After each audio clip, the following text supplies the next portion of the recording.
Hola, muy buenas noches y bienvenido a su programa Prospecto Latino en la última edición de nuestro programa del 2016.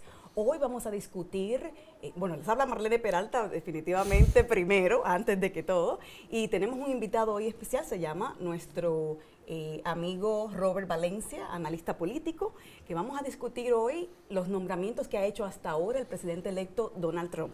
También más adelante vamos a tener un nuevo segmento que lo hemos titulado Conozca a su legislador, y vamos a tener una asambleísta que es nueva, recién electa hace un mes, y vamos a hablar con ella de qué se espera en su nuevo mandato que empieza ahora en enero. Gracias, Robert. Vamos a empezar de nuevo ahora con los nombramientos de Donald Trump. Hasta ahora sabemos que no se ha nombrado ningún latino a ningún como jefe de gabinete de ningún tipo. Exacto, y creo que no sé si eso llegue a pasar, ¿no? Está un poco difícil de que Donald Trump incluya hispanos, ha incluido otras minorías, ¿no? Si se quiere decir así, como el caso de Elaine Chao, como el caso de Ben Carson, que son integrantes de comunidades de color en Estados Unidos, pero obviamente la animosidad que ha existido entre Donald Trump y la comunidad hispana pues es más que latente. No hay ningún nombramiento hispano en estos momentos, con la excepción tal vez del señor Carone, Mauricio Carone, quien, aunque él no es precisamente parte del gabinete, Mauricio Claver Carone, para ser exactos, él está liderando la transición o lideró la transición de la persona que iba a tomar el cargo del Departamento del Tesoro, que ya sabemos que es Steve Mnuchin de Goldman Sachs. Creo que ese es probablemente el integrante hispano con más prominencia dentro de ese grupo, y obviamente no por las razones que nosotros quisiéramos, porque es una persona que se ha empeñado vamos a decirlo, durante toda su vida en mantener el embargo o el bloqueo en Cuba y enviar o por lo menos retroceder en lo que se ha alcanzado hasta el momento. Así que yo creo que de entre los hispanos es el único. Bueno, dijiste la palabra clave, retroceder, porque sea por bien o por mal, se ha dicho de que los nombramientos hasta ahora es un retroceso de todo lo que ha hecho la administración del presidente Obama. ¿Qué hay de cierto en eso? Y si me puedes decir, por ejemplo, de todo lo que se ha nombrado hasta ahora, ¿qué ejemplo es como que el más... es el retroceso más agudo que se ha visto hasta ahora? Bueno, pues es que ¿por dónde empezamos? O sea, yo creo que un ejemplo, el que se me viene a la cabeza primero de todos los ejemplos que hay hasta el momento, viene siendo la selección de la persona que va a liderar la Administración de Alimentos y de Drogas, o conocido como es el FDA. Por ejemplo, tenemos una persona, un posible candidato que es Jim O'Neill. Jim O'Neill es un libertario, es una persona que cree en el libre comercio, y como cree en el libre mercado, él considera que las personas tienen la libertad de probar drogas sin siquiera ser probadas. O sea, estamos hablando un retroceso de aproximadamente 50 años. Existe una enmienda que se llama la enmienda Kefauver, que era la que precisamente ayudó a que el FDA implementara leyes o implementara medidas para que las drogas no causaran daños o efectos secundarios. Y hubo un caso gravísimo precisamente en los años 50, en los años 60, donde hubo mujeres que tomaban píldoras para dormir, mujeres que estaban en estado, y sus embarazos fueron defectuosos, los nacimientos tenían defectos, lamentablemente. Y a raíz de ese caso, pues se implementó esa medida para precisamente mantener un control mínimo de las drogas.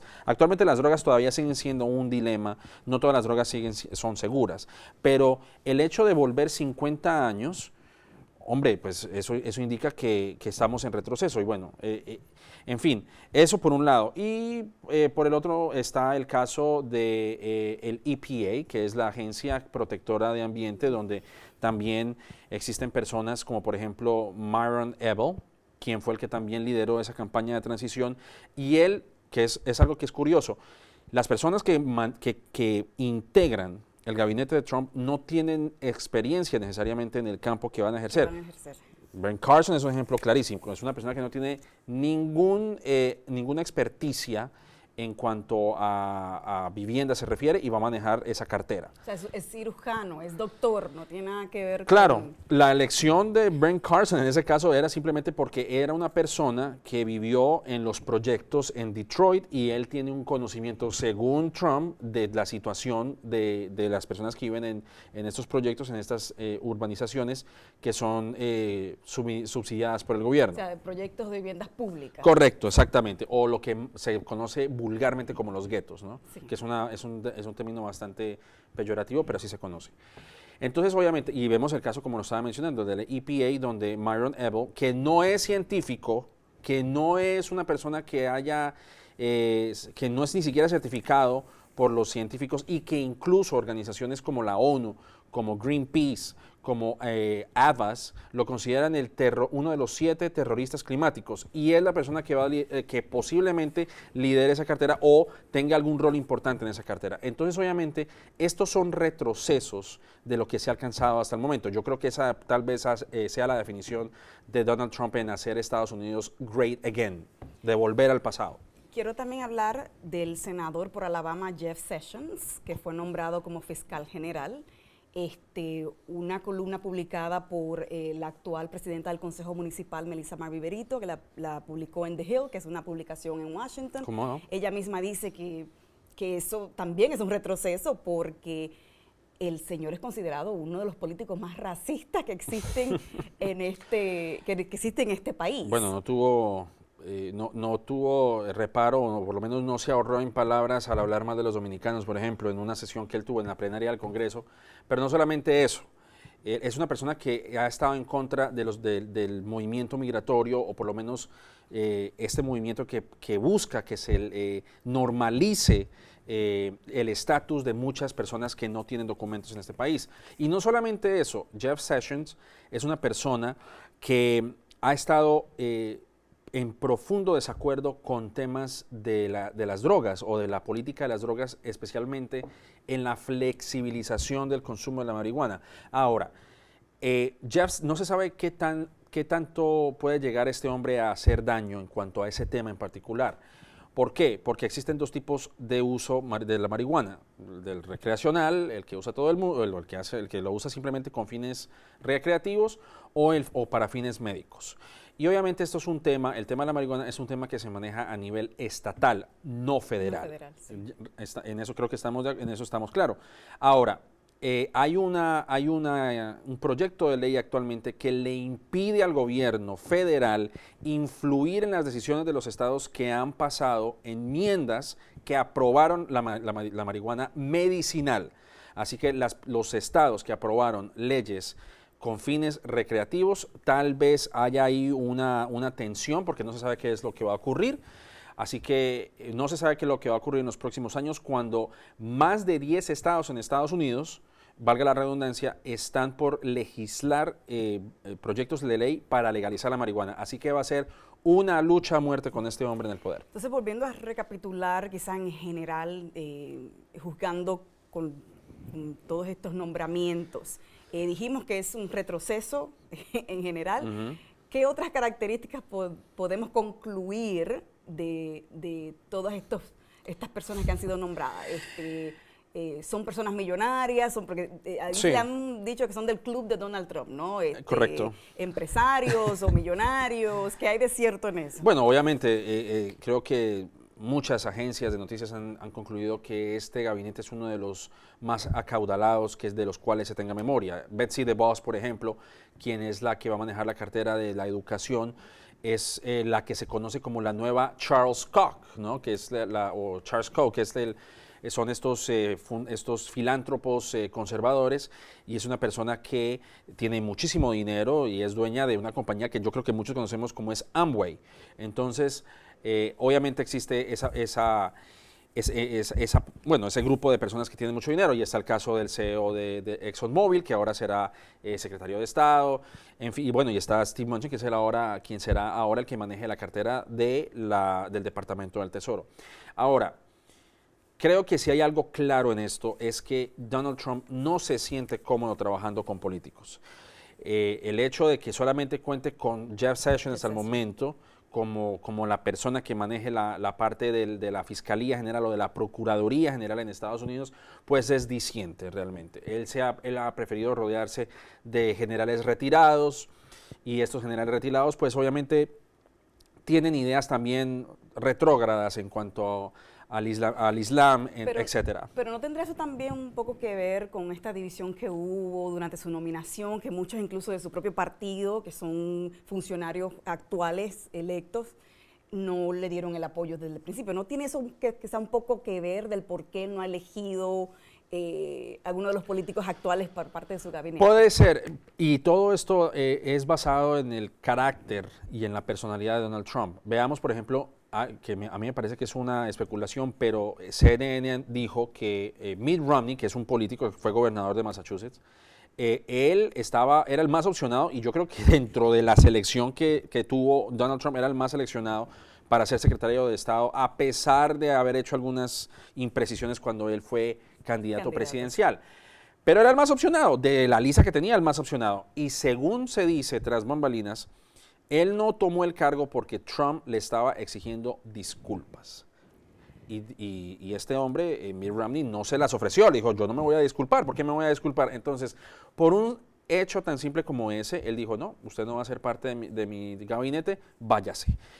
Y yo creo que lo que vimos semanas antes de las elecciones es que muchos de las personas, los legisladores republicanos, se apartaron de Trump porque en ese entonces creían que Trump les iba a destrozar la carrera en ese momento, que les iba a dañar su posición en el Congreso, cuando vimos que fue todo lo contrario. Los republicanos se tomaron la mayoría tanto del Senado como de la Cámara de Representantes. Entonces, es evidente que Trump es una persona vengativa, que es una persona que él no se guarda, él no zanja diferencias con nadie, y obviamente el hecho de que no hay ningún político, con la excepción de Jeff Sessions, pues eso dice mucho.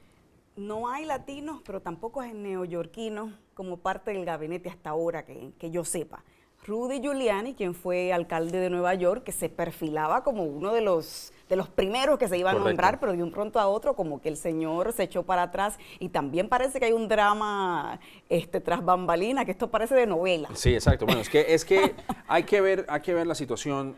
Trump es un hombre que es un producto del reality show. Yo creo que el producto que vemos actualmente es precisamente el hecho de que Donald Trump llegó a la presidencia, es porque tuvo esta plataforma increíble que es la televisión, y donde mucha gente veía cómo él daba órdenes y insultaba y echaba y despedía a la gente en cámara. Entonces obviamente esta gente, al tener esa impresión de un hombre que es de armas tomar, pues dijo, no, este hombre debe ser fantástico para ser presidente.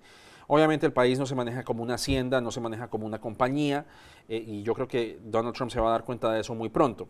Pero sí, no hay neoyorquinos, tampoco no está Chris Christie, aunque es vecino nuestro, sí, y no está tampoco también porque por el escándalo del Bridgegate, del puente de George Washington, y no lo escogió. Pero esa es la naturaleza de él, y lo que vamos a ver es un Donald Trump que, en vez de preferir leer breves de inteligencia, prefiere estar pegado a Twitter. Estar insultando también y la gente estar por insultando Twitter, a todo el mundo bueno. a diestra y siniestra. Quería hablar también de Marco Rubio, Sí. senador por la Florida, cubano-americano, que también se perfilaba como uno de los candidatos quizá más populares en el Partido Republicano, joven, latino, ¿no? Puede acercar esa población al Partido Republicano, pero tampoco veo que a Donald Trump, Marco Rubio como que no le simpatiza mucho tampoco. Bueno, el hecho de que tanto Marco Rubio como Donald Trump se enfrascaron en una pelea ridícula durante los debates en las primarias, pues dice mucho. Esto que tú mencionas es algo muy interesante, porque esto demuestra, por ejemplo, en el caso de Marco Rubio, es el único que dentro de los republicanos que ha logrado tener un poquito de disidencia. Él no ha apoyado precisamente la candidatura del CEO de ExxonMobil para ser el secretario de Estado, precisamente por la cantidad de conflictos de intereses que existen. Sí. Pero si hay algo que llama la atención es la fidelidad de los republicanos a su partido. Es decir, cuando Donald Trump nombró a Steve Bannon como el alto consejero de la transición, de su equipo de transición, pues muchos de nosotros nos alarmamos precisamente porque Steve Bannon pertenece a un grupo de personas que han hecho comentarios antisemitas, ha hecho comentarios en contra de las mujeres. Anti de todo. Anti de todo. Es una persona que realmente se considera un nacionalista blanco, un supremacista blanco, y aún así lo escogió. Y a pesar de que esta persona está integrando este equipo de transición, ningún republicano le hizo contrapié, se le hizo al plante, pues, como se dice. Y ahora vemos, por ejemplo, la próxima semana, cuando los votos, los electores del colegio electoral, valga la redundancia, que son los republicanos, muchos de ellos van a votar a favor de Trump. Ellos, como sabemos, los electores de este colegio electoral, los comisionados electorales, se van a reunir la próxima semana para ya dar su voto. Y los republicanos, a pesar de que muchos han hecho un llamado para decir, por favor, voten en contra de Donald Trump para que no llegue a la presidencia, ellos dijeron, no tenemos apetito, porque eso lo dijo el Associated Press en una encuesta, dijo, nosotros no tenemos apetito para hacer una reyerta o para hacer alguna rebelión. Entonces, yo creo que todo está servido, como se dice, en bandeja de plata para Donald Trump. No hay nada que lo detenga, desafortunadamente, a pesar de los escándalos que hemos visto, de la supuesta influencia rusa, que lo ha dicho, no sé si fue la CIA o el FBI, en fin. Así que creo que va a haber Trump por lo menos por los próximos 4 años, lamentablemente, para muchos. Esta influencia de Twitter, o sea, como lo mencionaste anteriormente, hemos visto que él se lanza a Twitter para decir cualquier tipo de comentario, para reaccionar para cualquier tipo de crítica que se le haga.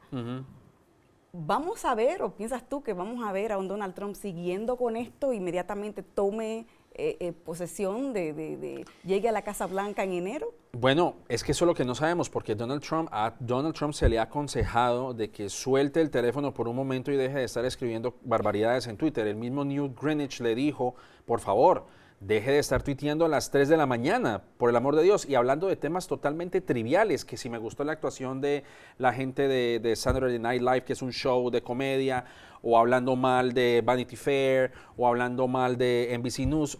Son temas que realmente son para guardárselos uno mismo. Es decir, estamos hablando que realmente, viendo lo que escribe Donald Trump, es una persona que yo creo que todavía no ha asimilado que es el presidente electo de Estados Unidos, de un país que es la persona que está representando a más de 300 millones de personas. Entonces, el hecho de que, es decir, este hombre no sigue recomendaciones, pues me da a entender de que después del 20 de enero va a continuar escribiendo barbaridades en Twitter como siempre lo ha venido haciendo. Y hasta ahora, como dices tú, ha hecho muchas cosas, muchas críticas y parece que a nadie le importa y que se lo dejan pasar.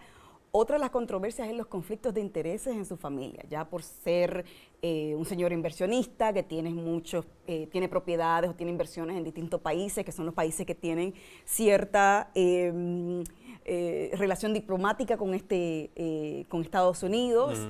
Se ha dicho de que sus hijos van a tomar el mando de las compañías, pero inclusive ahí existe un conflicto de intereses porque el presidente es su papá. Claro. Bueno, ¿tendrá esto alguna repercusión? Porque hasta ahora no ha tenido nada, a pesar de que se ha reportado muchísimos distintas partes de cómo esto es un conflicto de interés. Claro, es decir, el hecho de que tenga a sus familiares, a Ivanka, por ejemplo, en reuniones donde supuestamente son reuniones donde los mandatarios tienen la exclusividad y están en un cerco más cerrado y de que discuten temas básicamente top secret, me parece que es un conflicto de interés. Y obviamente, pues, vemos, por ejemplo, que Donald Trump, Donald Trump es una persona totalmente hermética. No sabemos todavía si pagó impuestos, eso todavía quedó en el limbo y nadie protestó. No sabemos si tiene acciones en compañías como por ejemplo Phillips 66, que es la que estaba explorando petróleo o la que buscaba construir este oleoducto en Standing Rock en Dakota del Norte. Entonces es una persona que, no sé, realmente, sinceramente yo no salgo de mi asombro. Yo todavía no sé cómo llegó Donald Trump a la presidencia. Son muchas cosas que realmente a mí no sé, es decir, ha roto todos los esquemas y yo creo que por eso fue que lo escogió Time como la persona del año. No sabría decirte una respuesta porque realmente yo hasta el momento todavía no asimilo cómo este hombre, con todo este bagaje, con todas estas cosas negativas, y aún así llegó a la oficina más alta que una persona puede tomar a cargo. Bueno, vamos a ver qué va a pasar ahora cuando él en sí sea oficialmente el presidente, llegue enero 20. Tenemos que hacer una pausa, un pequeño break, pero vamos a continuar con un segmento nuevo que tenemos que titulamos Conozca a su legislador. Así es que regresamos en un momentito. Punto de vista is very important for me. To communicate, to empower, to get knowledge. Practicing an independent journalism. Communicating without corporate or political control. Llame y dialogue con el anfitrión Carlos Cabrera sobre los acontecimientos actuales que dan forma a la ciudad de Nueva York. Punto de vista, en vivo los jueves a las 8 p.m. en MNN1. MNN, estación de cable de acceso público de Manhattan. Gracias por continuar con esta segunda edición, este segundo segmento de nuestro programa Prospecto Latino en nuestra última edición de 2016. Ahora tenemos un nuevo segmento que titulamos Conozca a su legislador, porque es muy importante que nuestra comunidad sepa el rol que tienen ciertos representantes, porque tenemos varios en cada vecindario, y hoy tenemos la participación de la recién electa Carmen de la Rosa como asambleísta del Alto Manhattan, del Distrito 72 de la Asamblea Estatal. Muchísimas gracias por estar con nosotros Gracias hoy. por la invitación y felicidades. Felicidades. Por el nuevo programa. Gracias. Felicidades también por estas Pascuas y todas estas fiestas que llegan en este mes de diciembre. Bueno, fue electa en noviembre, primera vez que va a tener un cargo público, ¿no es cierto? Sí, ¿Nos correcto. puede decir, antes de comenzar a conocerla, cuál es su historial, su experiencia en este ámbito de la política? Porque sé que trabajó para otros funcionarios, así que nos puede decir un poco qué experiencia trae a la Asamblea Estatal. Claro, bueno, primeramente de nuevo gracias por tenerme en el programa. Yo crecí y me crié en Washington Heights, en Inwood, en Dyckman, como nosotros le decimos con mucho amor a esa parte de la comunidad. Fui a la escuela ahí, fui a la universidad, estudié ciencias políticas, fue algo que siempre me fascinó porque me encantó mucho la historia, y la política era una manera de poner la historia en acción. Entonces eso me dio un poquito de interés de seguir practicando sobre la política, aprendiendo sobre la política. Yo creo, como todo buen dominicano, la política en nuestros hogares Eso está en la sangre siempre ya. existe. Entonces, cuando me gradué de la universidad, fui buscando trabajo. Comencé a trabajar con un asambleísta de la Upper West Side que se llama Daniel O'Donnell. Ahí aprendí cómo funcionaba una oficina de un asambleísta, cómo funcionaba las funciones de gubernamental, de verdad, de una oficina del gobierno, una oficina pública. Trabajé con el asambleísta por 5 años. Durante ese periodo conocí al concejal Idanis Rodríguez. Lo conocí en un evento y me dice: yo soy tu concejal. Tú vives en el Alto Manhattan, ¿verdad? Le digo, sí. Me dice, bueno, tú debes de regresar a tu comunidad. Tú debes de regresar porque tu comunidad te necesita. Y yo me reí, le dije, sí, yo creo que es importante trabajar para la comunidad. Y me dijo, piénsalo. Y lo dejamos así. Como a los 2 meses me llaman por teléfono, y era de la oficina del concejal. Y me dice, el concejal quiere que tú sumitas tu currículum, tu resumen para la oficina, que hay una posición abierta de directora de legislación y asunto del presupuesto. Y yo sometí mi resumen, y a las 2 semanas comencé a trabajar con el concejal Idanis. En ese rol, ¿qué impacto tenía en la comunidad? Porque hablamos siempre de los concejales, de los Claro. asambleístas, de los senadores, pero casi nunca se habla de la gente que están detrás de esas oficinas haciendo muchísimo trabajo para que el concejal pueda pues responderle a la comunidad. Entonces, Sí. ¿qué rol específicamente, qué impacto tenía esa posición en la comunidad? Claro, Cuando yo trabajaba con el asambleísta, yo hacía más trabajo comunitario, lidiando con los pequeños negocios, con las diferentes organizaciones, pero cuando pasé a trabajar con IDANIS, ya era un trabajo de traer recursos a nuestra comunidad. Como sabemos, los concejales tienen la función de traer un presupuesto, balancear un presupuesto de la ciudad de Nueva York y también darle recursos a las organizaciones sin fines de lucro que están trabajando en nuestras comunidades. O sea, las organizaciones sin fines de lucro que ofrecen servicios de salud, educación, programas de escuelas, o sea, de todos migración, esos servicios que son bastante esenciales para la comunidad. Exactamente, más los servicios públicos como la sanitación, todo lo que tiene que ver con nuestras comunidades cuando hay un hoyo en la carretera, todo eso. Todo eso. Ujú. Quiero, porque el segmento es bien cortico, y Claro. quiero que me hables entonces ahora ya en la Asamblea Estatal, representando Distrito 72, Sí. que representa Inwood, Washington Heights y Marble Hill. Sí. ¿Cuál va a ser su plataforma? ¿Cuál va a ser su enfoque inmediatamente se siente en esa silla de asambleísta? Claro. Bueno, lo primero que voy a hacer, quiero ya crecer lo que ya se ha hecho en la comunidad, como nosotros decimos, arreglar lo malo y continuar lo bueno. Voy a hacer una oficina accesible, eso es lo primero que quiero hacer, tener horarios flexibles para las personas que trabajan, si es una noche a la semana donde trabajamos más tarde, abrir la puerta de la oficina para que la comunidad se sienta que está siendo tomado en cuenta para los servicios. Cuando llegue a Albany, ya en la legislatura, tengo varios puntos que voy a desarrollar. Me dice 3 porque ya tenemos que terminar. Claro, casi. lo primero va a ser lo de la vivienda asequible, asegurar que las leyes de la vivienda estén en favor de los inquilinos. Okay. Lo segundo va a ser lidiar con los problemas de salud mental. Como sabemos, las latinas somos el número primero de mujeres que cometemos suicidios por problemas de salud mental. ¿Y el tercero? Y el tercero va a ser la igualdad de la mujer y proteger esos derechos malo del inmigrante. Qué bueno, pues nada, muchísimas gracias. Yo sé que eso fue a millón que hicimos este segmento, pero qué bueno que está con nosotros hoy. Gracias por estar con nosotros. Gracias siempre.